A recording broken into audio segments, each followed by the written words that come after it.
it's Emiru. Today I wanted to film kind of a vlog and kind of a Q&A video. I wanted to talk about some questions I frequently get asked, like how I met Dyrus and how Dyrus and I ended up dating, what are my current plans in life, my stream shit, and then just answering some random fan questions from Twitter. I want to talk about how I knew about him before he ever spoke to me. I want to talk about what led up to our relationship and when we were just friends and the fears that both of us had about relationships. And then, of course, how we ended up dating. I want to talk about how I knew about him before he ever spoke to me. I want to talk about what led up to our relationship and when we were just friends and the fears that both of us had about relationships. And then, of course, how we ended up dating. Sorry if I kind of talk slow. My brain kind of lags a little bit sometimes when I'm thinking about what to say. So I have a bit of a tendency to ramble and over-explain things, so I'm sorry if not all the details are that interesting. I'm sorry if you can hear Dyrus talking or yelling in the background. He's actually streaming right now, but I'm sure that you guys don't mind. So without further ado... Hey, so the story of how Marcus and I met. I normally just summarize the story by saying, oh, we met on Twitter, you know, slid into the DMs, but it goes a lot deeper than that, so I'm gonna tell the full story, as many details as I can include, since a lot of people are very curious. It's probably the main reason most people clicked on this video. So, I'm going to start from when I was a sophomore in high school, a long time ago. I had just moved to a new school from my old school in the middle of the school year when I was 15 or 16. I was 16. And I wasn't really making new friends at the school I went to. I did have some friends, but I was pretty lonely most of the time. My group of friends from my other school, they didn't really make an effort to hang out with me or talk to me as much anymore, so I was like, well, instead of wallowing and feeling sorry for myself, I should just pick up a new hobby to occupy my time. So I went to free-to-play games. And the first one that I found was League of Legends. So I started playing League of Legends, and it was so bad when I started playing. I would play 10 to 20 games a day, every single day. And I was so into League that I started getting involved in my local community. I would go to League of Legends tournaments. I was part of their Facebook group for Wichita, Kansas, which is where I'm from. And someone from the local community introduced me to LCS. I actually didn't know that there was a pro scene for League at the time.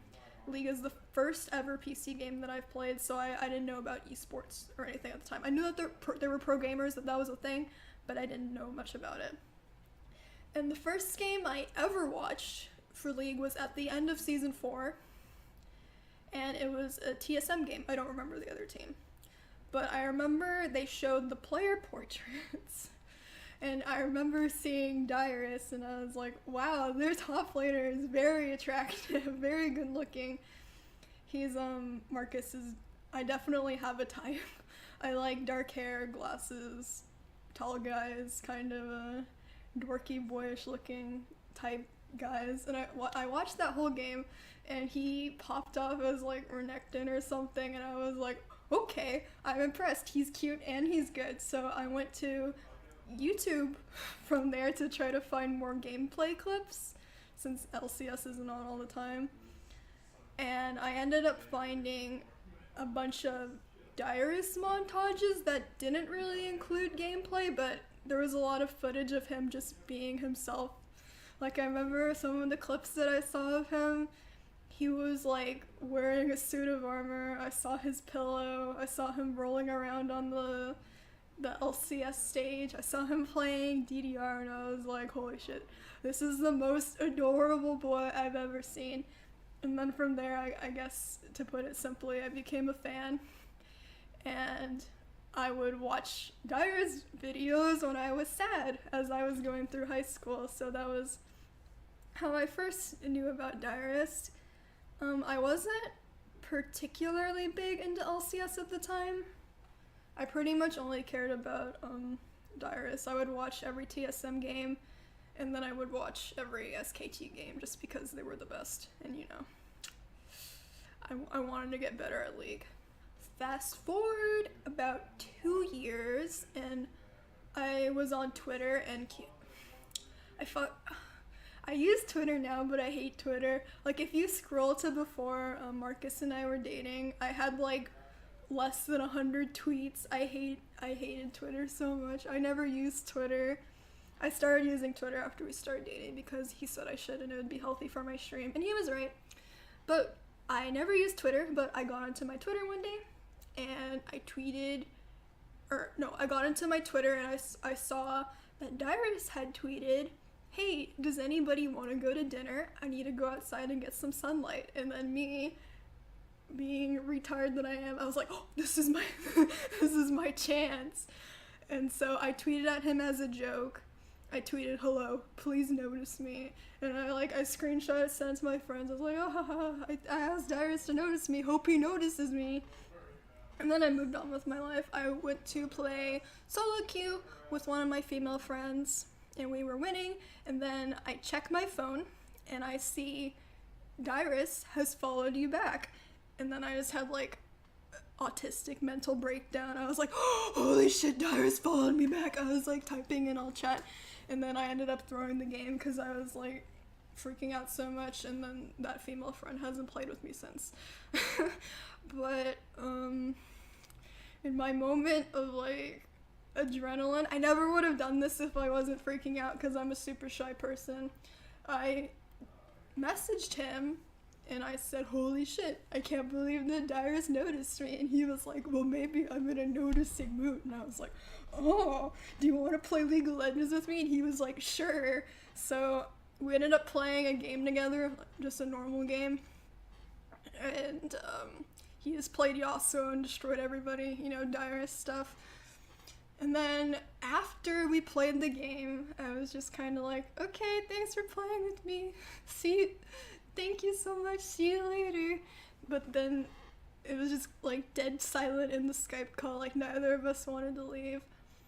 And we ended up asking each other questions about each other and talking. And we ended up turning on our webcams and we talked on Skype for 5 or 6 hours that day. And that whole time that I was talking to him, I'm so glad we didn't first meet in person because I was so shy and nervous that like my whole body was just drenched in cold sweat. I probably smelled like shit. Eventually later, he was like, "Hey, do you want to hang out in person sometime?" And I ended up flying to meet him last January. And that was the first time I'd ever flown alone. It was super scary. When I got to the airport in LA, my whole body was just like numb, cold sweat. I was so nervous and so excited to meet him. I just like went to the women's bathroom and just like stared at myself in the mirror. I was like, "Oh god, what if he thinks I'm not as cute in real life? What if like this or that?" But eventually I got over myself and I took a taxi to his apartment. And when I got there and opened the door, and when I got there, he opened the door and it was super weird. He like opened the door, but he like didn't look at me when he opened the door. He was like, and then he just like turned around and went to his room, and I was like, "What the fuck?" He was so, I guess he was also really shy. He couldn't make eye contact with me or look at me. So I guess he was also really nervous. So we ended up hugging for a very long time. I told him, you're a lot cuter in person." He was like, "Oh, thank you." And we sat down to watch a romance anime. And he offered me his hand the first day that we met. And I was so scared because it's like, okay, if I give him my hand, he has to feel my cold, sweaty spaghetti palms, but then if I don't give him my hand, it'll seem like I don't like him. So I was like, oh god. I ended up giving him my hand. It was probably gross and wet. I'm so bad at meeting people. So it was so terribly awkward, but like it was, I don't know, it was cute. It's just kind of cringy to talk about. But I ended up going home after 4 or 5 days. We just hung out and we watched stuff together and we talked and we went around and ate food and stuff, just like whatever. And after I met him, I was like, well, I'm developing a very strong crush. And at the time, a relationship with me and him probably wouldn't have worked out because of a lot of things. Like, we were both entering a period where we were both single after being in relationships for a very long time, and the ends of both of those relationships were not the most healthy, so both of us were still kind of apprehensive, him more so than me. He actually told me that after his recent breakup, he kind of felt like relationships were pointless because at the end you're just gonna get hurt, or that's just how he felt at the time. There was that in long distance, and I was also still finishing school, so there was no chance that I could, visit him or move out there. And then also, there's the whole high school thing. People would probably see that as being questionable. So we had no romantic or physical relationship at that time. We were just friends. But we ended up growing closer later as we got to know each other more. Marcus and I actually ended up growing closer because of Ruckful. And I guess this is kind of a chance for me to talk about my side of the Ruckful story and what really happened, because I know there's a lot of opinions about why Marcus shouldn't trust me because I tried to leech off of Ruckful or whatever. And if you guys don't know what happened, I started streaming around March of last year, so about a year now ago. I did my first stream because in my head I was like, oh, maybe if I get cool on Twitch then Marcus will be impressed and he'll like me or whatever. So I was doing a stream, and what happened was some of Ruckful's viewers found my stream, and Ruckful he used to do this thing called questing where his viewers would send him a girl that they thought was attractive, then he would like hit on them or whatever. It's just for fun. It's harmless. Ruckful's viewers sent him my stream. He opened it up. He was like, "Oh, that's an attractive woman." And then his viewers came to me, like thousands of them were in my chat when I was used to getting like 30 viewers at that point. And they were like, "Oh, Ruckful, he likes you. He wants to date you," which he never said. And then so me, I had no clue what was going on. I was new to Twitch. I was like, "Oh, well, if he likes me, I'd be interested in talking to him. He seems like an attractive person himself." And then that was the extent of it. Like, I was just, being courteous. But my words ended up getting twisted. They were like, "Oh, she's just hitting on him because she wants his viewers." But like, what am I supposed to do when a popular stranger comes to you and seems to be interested in you? The truth is there's like nothing between me and Ruckful.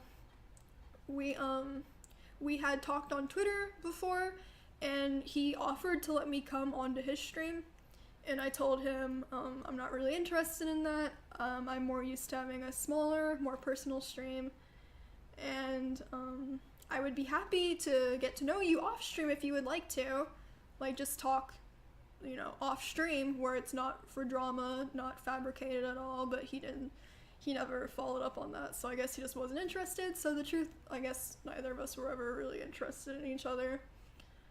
I mean, just an example of how Twitch chat and Reddit can take drama, things that never happened, and blow it out of proportion. I mean, it was just a simple thing, but like, whatever. But as that was happening, I talked to Marcus about it. I was like, hey, I'm getting like 2,000 viewers now, but it kind of makes me feel bad. Like, I kind of just feel like, you know, I don't really want it, and like the way I'm being treated is like I'm like an object, and like I feel like I should be grateful for having all these free viewers, but deep down, like, I really don't want the attention. So like I was feeling really guilty. I was like, oh, I'm like a bad person because I should appreciate this, but I don't want it. And then Marcus said like, well, if it makes you uncomfortable, then you don't have to feel bad. So I was like, oh, okay. And he talked me through that. Recful are completely cool. We have no issues. Everybody's cool. There's like no drama at all. You guys don't need to like worry about it. Not everything you see on Twitch is real or serious, guys. It's joke. It's joke. Whenever I would talk about any other guys bothering me, he would always, you know, look out for me and have my back and give me advice. And that wasn't something that I was really used to from a guy that I was attracted to. Like, I was used to guys that I was attracted to not really caring about how I was feeling or looking out for me, so that was something really different to me and something really attractive. Nearing the time when I was about to graduate, Marcus and I were having a Skype call, and I started talking to him about how I'd applied to some local colleges, but I wasn't sure if I wanted to go to college here, and I didn't know what I wanted to go to college for, and it was just a really confusing time, and I just wanted to like figure my shit out. And so he said, oh, well, if you'd like, you can come stay with me in my apartment over the summer. You can visit schools in California if you'd like. We can hang out, we can spend time for the summer, and in exchange, you can help me keep the apartment clean. So I was like, oh, okay, this sounds like fun. It's something to do.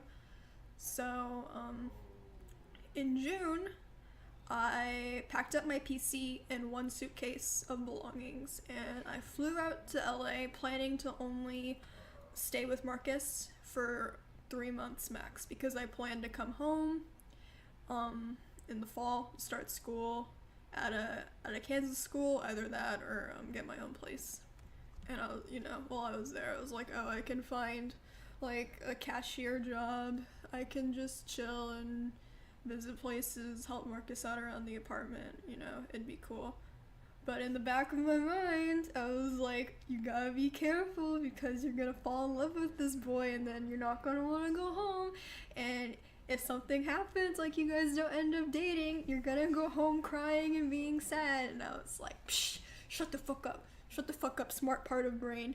I'm gonna do what I want. Talked to one of my older friends about it who's married, and he told me, if you really like this person, if you let your fears get in the way, you're gonna worry about it. Or if you really like this person and you let your fears get in the way, you're gonna think about it for probably the rest of your life and wonder what could have happened. So even if things go bad, you'll never be left wondering, and you'll learn from it. So I was like, you right. So I ended up moving out to California. I actually was really apprehensive of Marcus at first, because, like, you know, he's so popular. I was like, he can get any girl that he wants in the league scene, probably, and yet he's like, he talks to me like a nobody. He could get someone so much better. So I was like, there's no way he really likes me. He's probably just like, maybe I'm misunderstanding, or like he's gonna lead me on and like cast me aside, like, you know, be a player. I mean, deep down I knew he was a good guy, but I think it's pretty normal to have some worries about people before you date them or get to know them. As for Marcus, I've actually asked him before if he ever had any doubts about me, and he told me that he never worried that like I was someone fake or someone that wanted to use him, because he said from the first time we talked it just wouldn't add up. After I moved in with Marcus, it became very clear to me that we could try to be just friends, but we both liked each other. So after after being scared for a couple of weeks, I finally talked to him. I told him, I like you a lot. I would like to get to know you better. I have a lot of feelings for you, all that lame stuff. And originally he actually told me, he was like, after my last relationship, I just kind of feel like relationships aren't good things, because what's the point if at the end you're just gonna end up being hurt? So I was like, okay, I understand. I don't want to make you do anything you don't want to do. I don't want to pressure you into being in a relationship.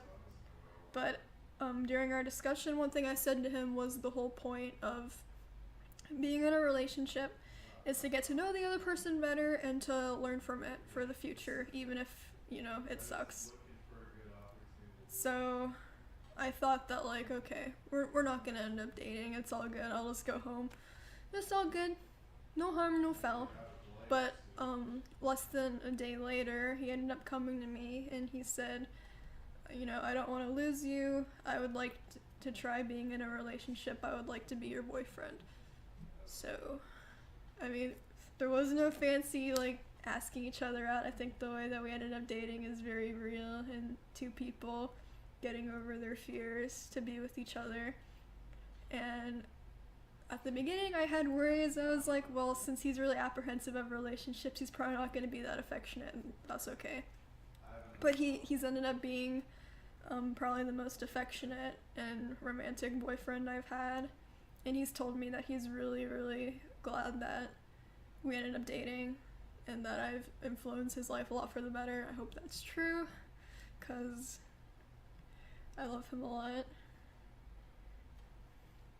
And he's really changed my life a lot for the better. To this day, Marcus and I, we've never had a fight or a serious disagreement. And a problem that I've always had with relationships is that after a while, after the initial butterflies or the initial spark is gone, it would just feel tedious almost. And I guess it's still pretty early for Marcus and I. It's been about 9 months. But even though I see him every single day we spend time together, I haven't found myself getting tired of him, and it feels like every day I like him more and I learn more about him. And then after Marcus and I started dating, it changed from me, living there for 3 months to me being a more permanent resident. And that was kind of a hard decision for me to make, choosing to stay with Marcus over going back home and starting school. But overall, I'm glad that I made that decision, because number one, I have an amazing boyfriend, and two, I'm really, really glad that I decided to take a year off before I started college, because before that I had no direction for what I wanted to do in school, and I didn't feel motivated or excited about school at all. But now I'm looking forward to getting my education, and I know what I want to do. So overall, I guess Marcus helped me out in a lot of ways. He made my life a lot better. And that's pretty much the story of how we met and ended up dating. I know there's a lot of other questions about our relationship, but I've already talked too much for one day, so I'll just stop talking about it for now. Which kind of leads into another question I get commonly asked, which is, what would you be doing if you didn't end up dating Marcus and if you weren't a streamer? And the answer is, I would still be living in Kansas. I would probably have my own apartment, be living by myself, and I would be going to school at Wichita State University. Not sure for what. I actually somewhat recently, like 3 or 4 months ago, decided I wanted to be a software developer. So I would be in school for that right now. Right now, actually, I was waiting for the 6-month period in Texas to expire so I could start school without out-of-state fees. But I started speaking to someone who's actually a pretty well-off software developer, and he told me, I've never gone to school, because why would you go to school for something that you don't need a degree for? I mean, you need a degree to be like a doctor or a lawyer, but why would you go to school for something like being a programmer when all the resources that you need are available online for free. So he gave me some places to start. I'm currently learning web development languages, you know, HTML and JavaScript and stuff like that, just starting with basics. And that's what I'm doing right now. And I also have a lot of my subs and fans have been giving me tips who are CS majors, so that's really nice too. So that's what I've been doing recently. I just started that about 3 days ago, so we'll see if it goes well for me being self-taught, and if it doesn't go well, then I'll still go to school in the fall. So right now I'm just trying out being self-taught. I'll probably be doing that for the next 4 or 5 years. I don't know, we'll see. I'm not sure how long it'll take me to have a decent portfolio to try to work somewhere. So that's what I'm doing right now on top of streaming. So my only income is streaming, but I mean, I don't really need much. I help pay for rent, I help buy food, and that's about all that I spend money on besides, you know, self-care products like makeup and shampoo, but that's not a lot of money. So I've just been saving money for the possibility that I will go to school. I think it's a high possibility because although it is possible to be self-taught, I would say it's a lot harder to find a direction being self-taught. Like I'm having a hard time finding where to start, and then I'm not sure where to progress, but fortunately for me, I have a lot of people and a lot of resources that I can ask for help. So that's what I've been doing. I've been trying to get my education. You know, I don't want to be a streamer forever. I love streaming, but I know that someday I'm gonna want to do something else. Right now, my daily life consists of making Marcus lunch, streaming sometimes, doing research on the internet towards becoming a software developer. Honestly, I still kind of feel like a kid that doesn't know how to be an adult yet. Marcus feels the same way in a lot of ways. Sometimes I find myself taking care of him, and we're both just looking out for each other and trying to learn. You know, he